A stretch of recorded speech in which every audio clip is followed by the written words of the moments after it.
Hey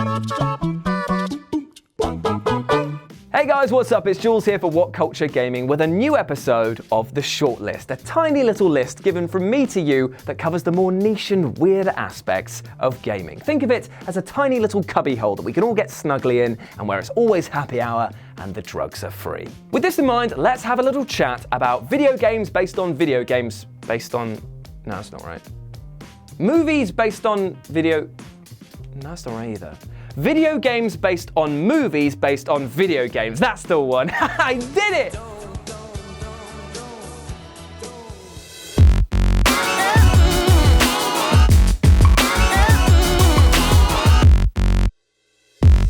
So we all know that movies can spawn video game tie-ins. For a while, everyone and their dead nan had one. But weirder are the instances where a video game inspires a movie and that movie inspires a video game. It's like a circle jerk of film reel and pixelization. So let's begin with the newest one to this edition, the Tomb Raider arcade game.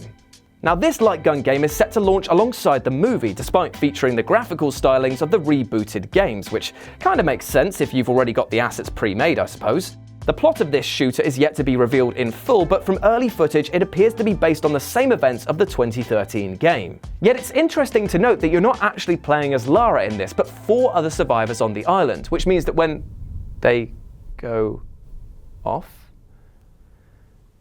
What's that? Building might be collapsing. Brilliant.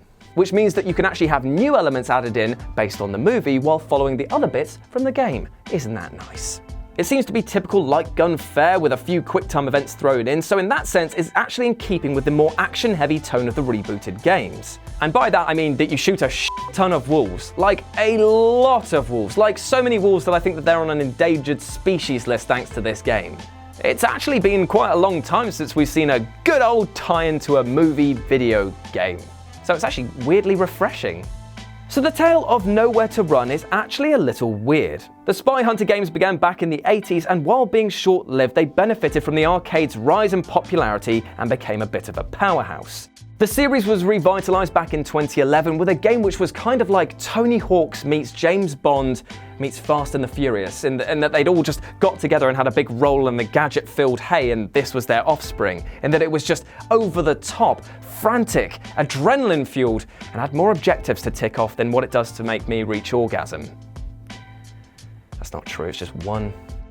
With such a bombastic approach, is it any wonder that a film was penned in? And it's even less of a surprise that Dwayne "The Rock" Johnson was going to be the lead. However, as the movie went on, it started to hit more snags than trying to move a piano on a poorly laid carpet, and soon it was stuck in developmental hell and then cancelled. But weirdly enough, the game based on it was actually released. It's a very average title and less interesting than the fact that we have a case where a movie tie-in game came out without a movie, but it's still chock full of explosions, so might be worth a squirt if you're in the mood.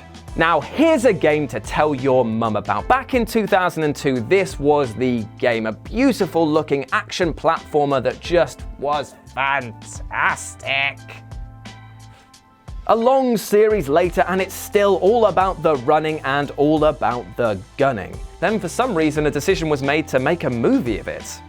This was met with, let's just say, less than favourable responses both before and after the film's release. And let's just say I've seen the film and it's not particularly offensive, it's very kiddie friendly, but it's about as dry as cardboard toast with none of the humour, which is pretty essential if you're trying to make a Ratchet & Clank game. However, the game that was based on this movie, that was based on the first game, which is in itself based on the first game with the extracts for the movie of the game in, f*** me, is actually really good. A few tweaks here and there plus a huge graphical overhaul sees this game easily stand as one of the best movie tie-ins ever made.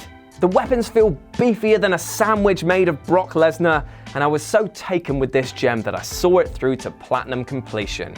Got me through a tough time, this did. I was going through a breakup. Weird that I shared that. Well, we had some fun in the sun, so now back to the bad stuff, eh?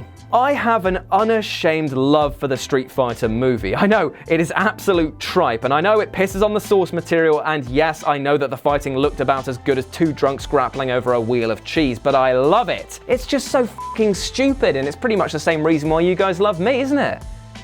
You just love it, love a Dumbo.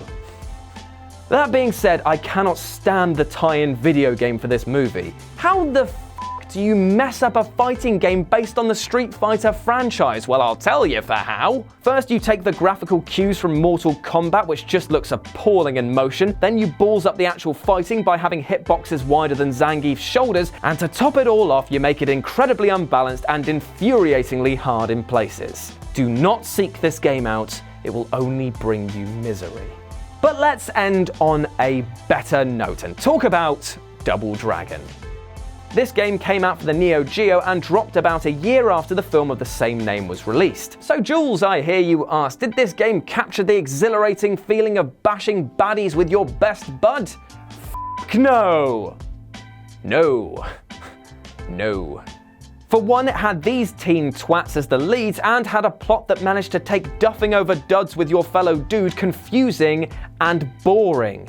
Bad form. The game based on this version, and I mean based in the loosest possible sense, was much better. A straight-up fighting game which had fairly nice graphics, pretty sweet fighting, and the lightest reminders of the movie that it was based on. I was skeptical on a fighting game version of Double Dragon, having loved the original gameplay style, but this was okay in my books and did a good job of washing out the foul taste of the movie, which, might I remind you, was like receiving a roundhouse kick from somebody who's just stood in shit. And those are some video games based on movies based on video games. Yes, I got it again. Let me know down in the comment section below whether or not you enjoyed this and whether or not you've got any more titles to add to this collection. Then why not swing by whatculture.com for more news and articles like this every goddamn day. And as always, I've been Jules, you've been awesome, and I'll speak to you soon.